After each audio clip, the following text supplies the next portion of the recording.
Assalamualaikum warahmatullahi wabarakatuh.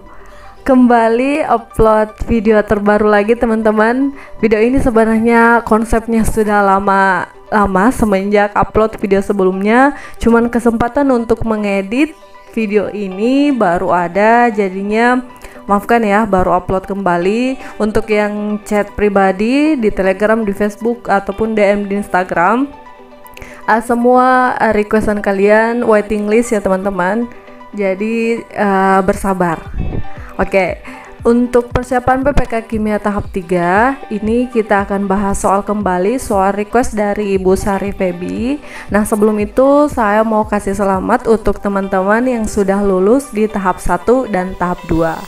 Congratulations, selamat, semoga lancar sampai pengusulan NIP. Begitupun juga untuk teman-teman yang sedang nonton video ini, video untuk persiapan tes tahap 3.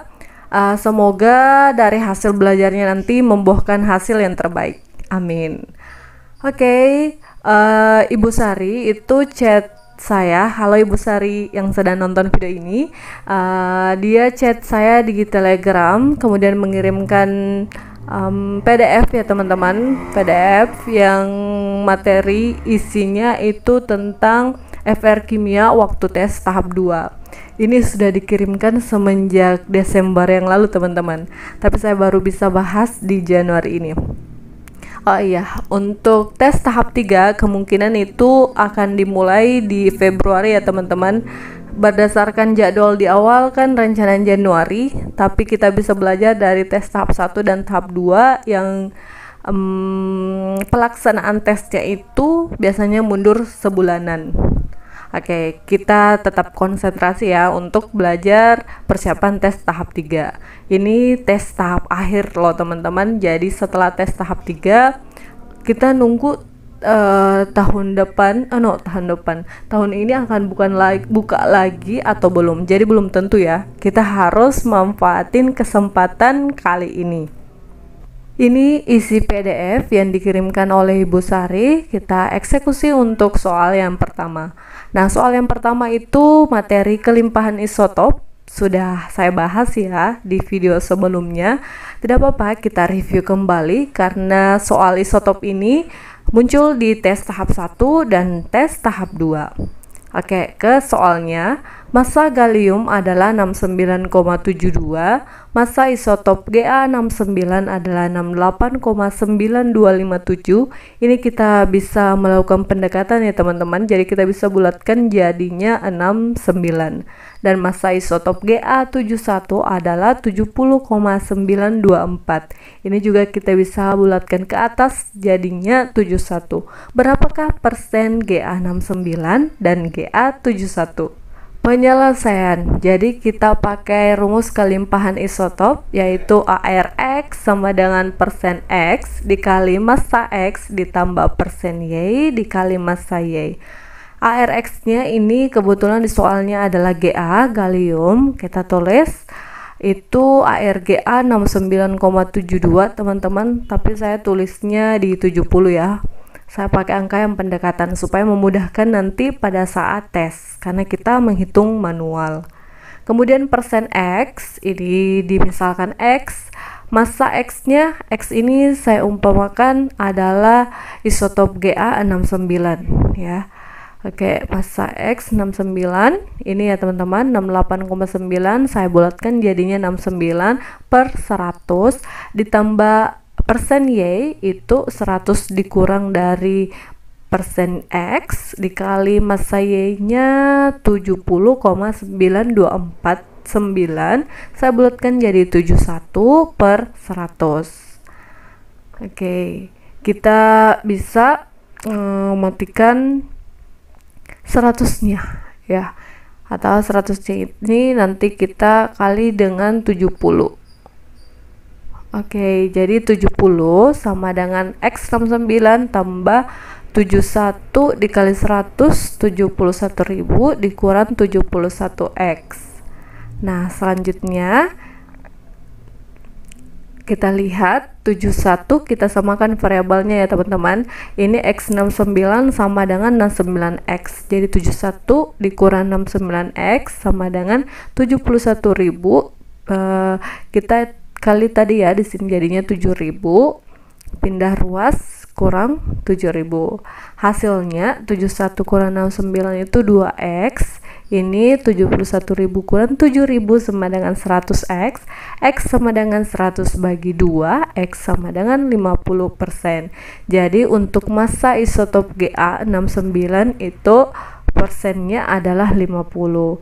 Kemudian untuk yang massa Y, yang Ga71, itu caranya adalah tinggal 100 dikurang X atau 100 dikurang 50 sama dengan 50%. Mudah ya teman-teman. Kalau untuk tips mengerjakan soal nomor 1 ini adalah kalian pahami rumusnya. Jadi ini ya rumusnya, kemudian berlatih untuk menghitung manual, menghitung ya, walaupun misalnya kalian udah belajar nih materi ini pada saat mau tes tahap 2.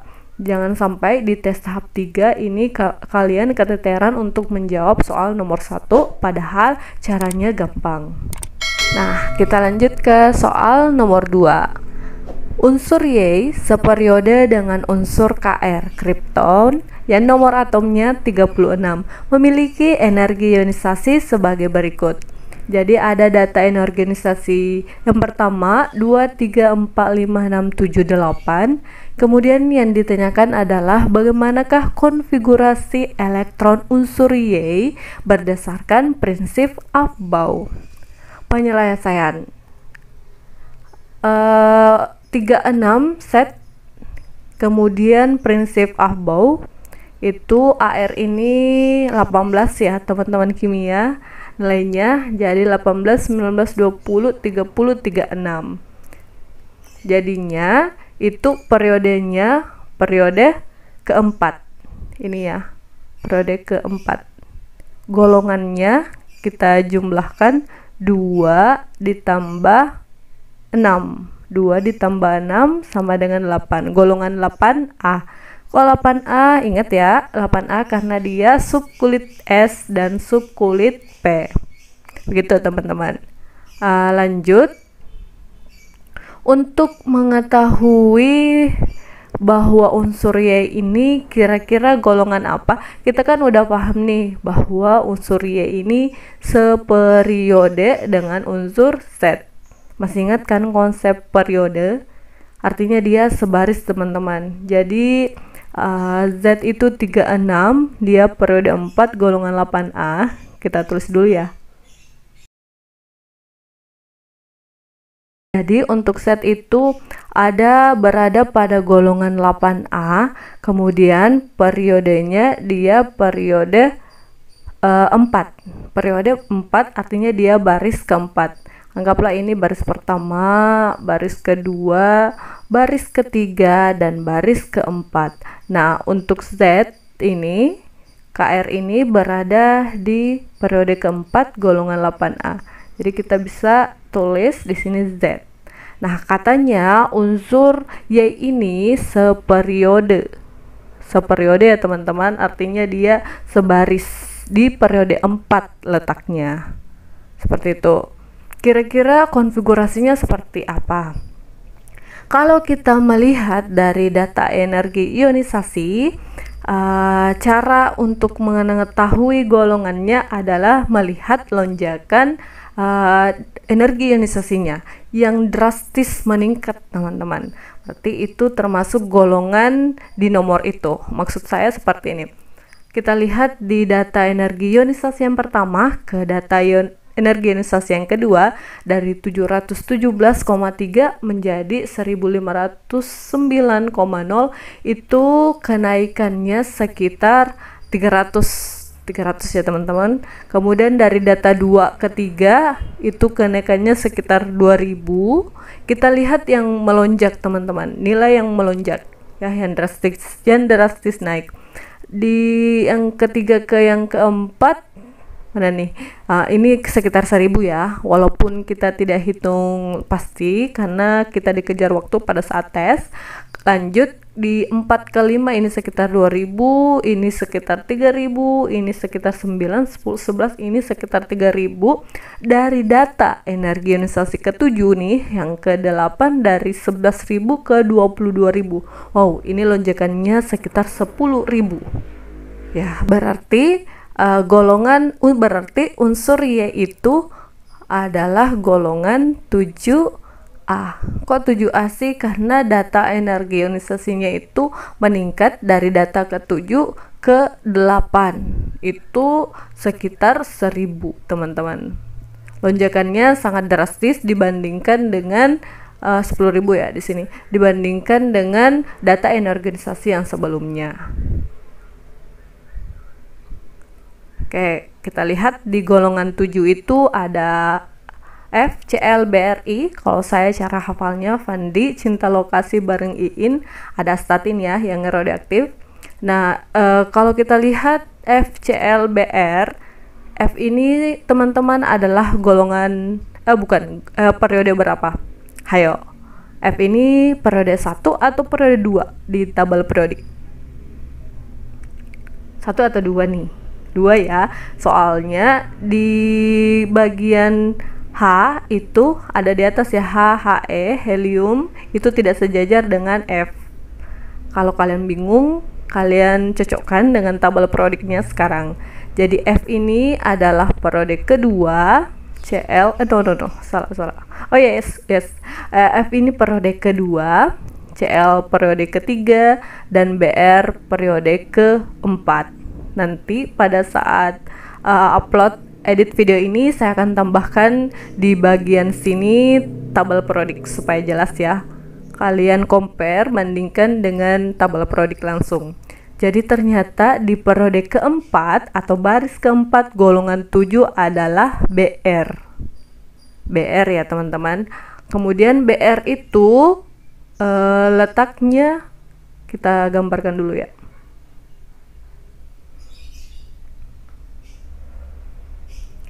Jadi BR itu letaknya di golongan 7 periode keempat.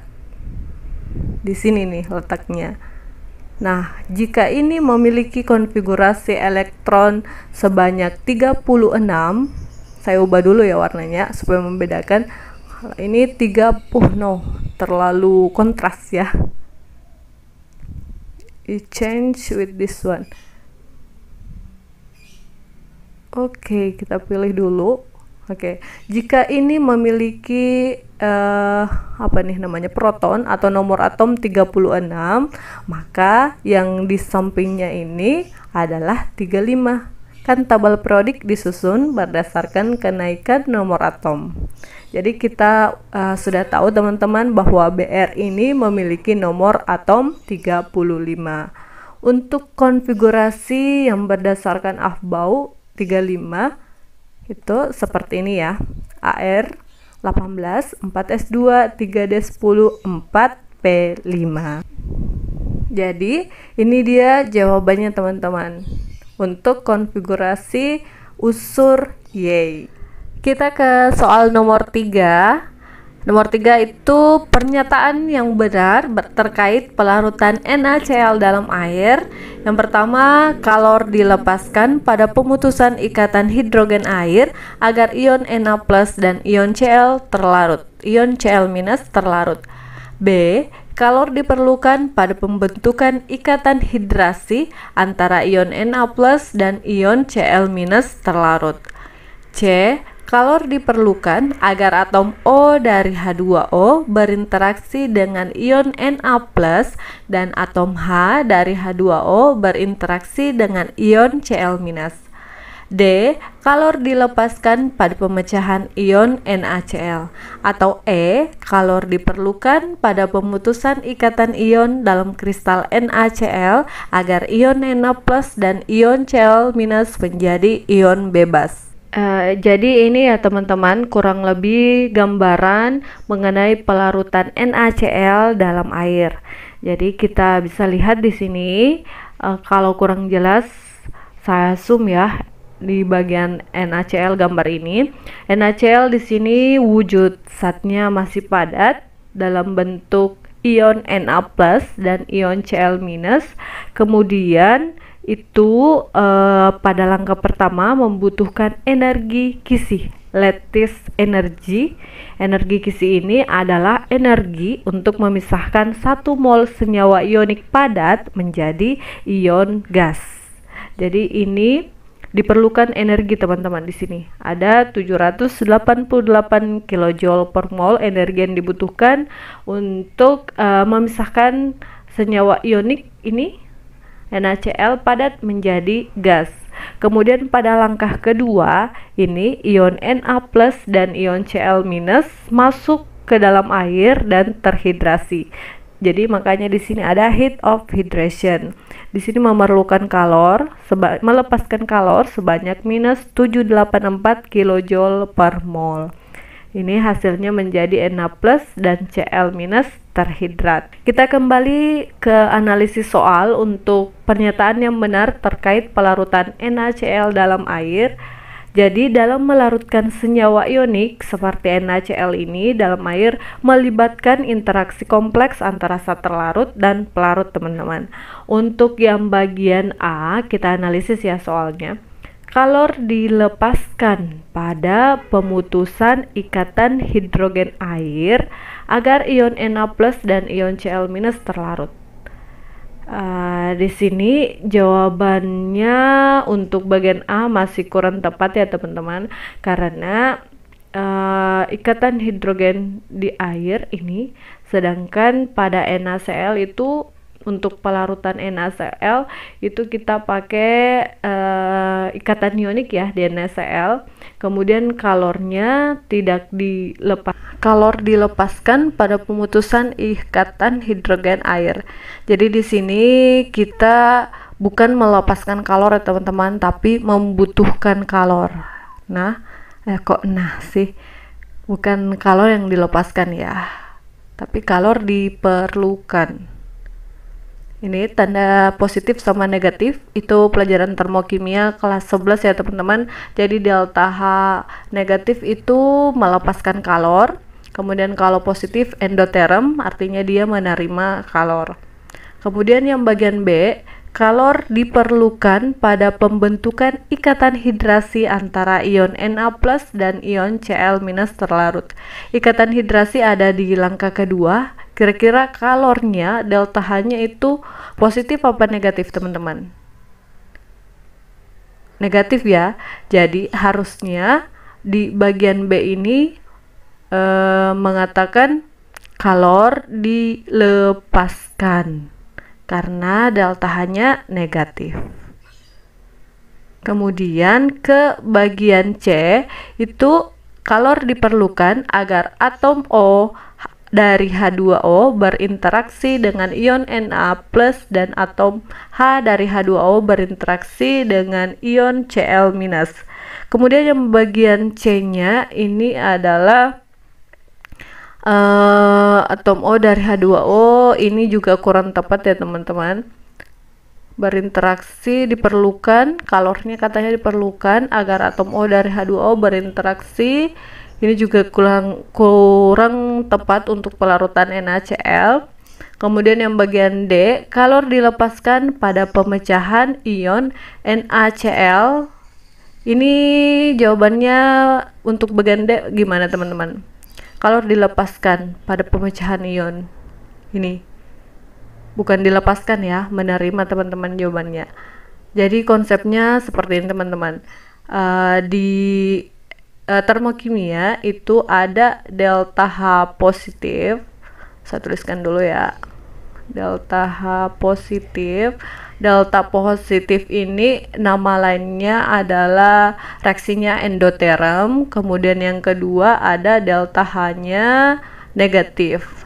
Nah kalau negatif itu artinya dia exotherm. Nah untuk bahasa lain dari positif ini artinya kalor diperlukan. Kemudian delta H negatif, kalor dibebaskan atau kalor dilepaskan. Untuk yang bagian E, kalor diperlukan pada pemutusan ikatan ion dalam kristal NaCl agar ion Na+ dan ion Cl menjadi ion bebas. Kita lihat bagian E, pada pemutusan ikatan kalor diperlukan. Delta H-nya memang nilainya positif ya teman-teman. Jadi jawaban yang benar adalah bagian D. Bagian E yang benar. Yang ini ya. Kalor diperlukan pada pemutusan ikatan ion dalam kristal NaCl agar ion Na+ dan ion Cl- menjadi ion bebas. Dari sini ya teman-teman konsepnya. Diperlukan positif menjadi ion bebas. Jadi jawaban yang tepat untuk soal nomor 3 adalah yang E. Untuk soal nomor 4 kita bahas dari soalnya. Itu suatu campuran biji besi terdiri dari 341 gram Fe2O3 dan 113 gram Fe3O4. Berapa persen besi yang terkandung dalam biji tersebut? Ada mm-nya teman-teman ya, mm oksigen.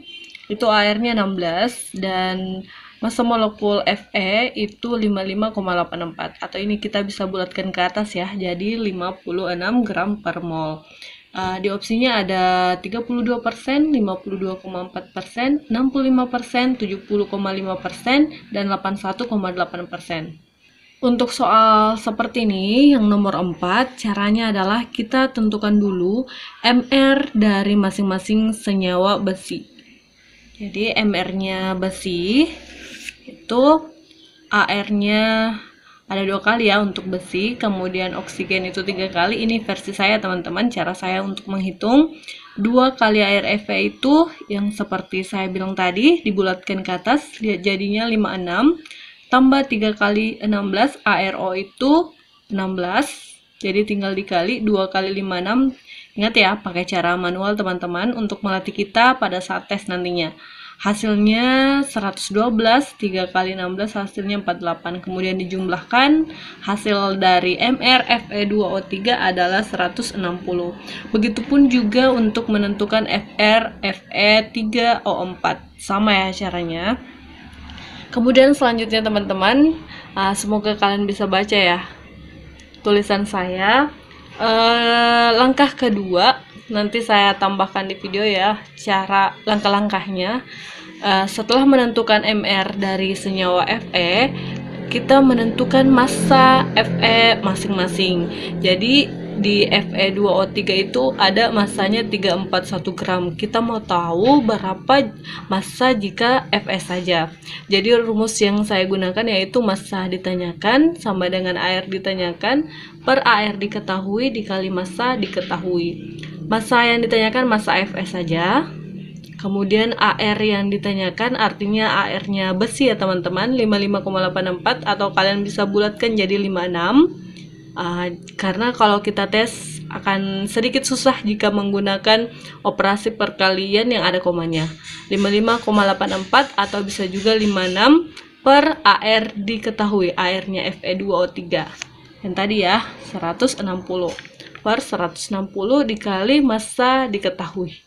Massanya Fe2O3 kali 341, totalnya itu 109. Kemudian yang kedua ini massa Fe dari senyawa F3O4. Massa ditanyakan seperti rumus yang sebelumnya, air ditanyakan per air diketahui dikali massa diketahui. Massa Fe-nya teman-teman, kita tinggal kasih masuk nilai yang sudah diketahui. Nanti hasilnya menjadi 27,19. Kemudian setelah langkah kedua ini, massa total Fe, kita total massanya Fe yang diperoleh, massa besi saja ya, dari 119, ini 119 ditambah dengan massa Fe yang kedua 27,19, hasilnya 146,19. Adalah step langkah terakhir teman-teman. Ini rumusnya, persen Fe sama dengan massa total Fe per massa total, ini maksudnya massa total Fe dalam senyawa ya, massa total Fe dalam senyawa dikali 100%. Massa total Fe saja ya, itu 147 atau 146,19 ya di sini. Tadi awalnya itu 147,42 karena ada keliru di bagian sini teman-teman. Yang pasti kalian sudah tahu caranya. Ini saya pakai 147 saja ya. Jika kalian tulis di buku catatan untuk latihan soal ini, kalian tulisnya 146,19.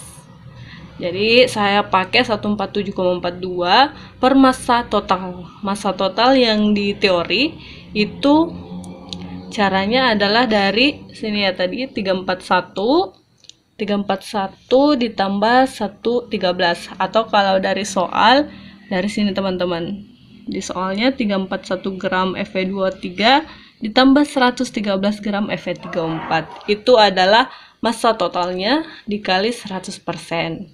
Nah, hasil akhirnya adalah 32%. Ini ya teman-teman, jadi jawaban yang tepat untuk soal nomor 4 adalah bagian yang A.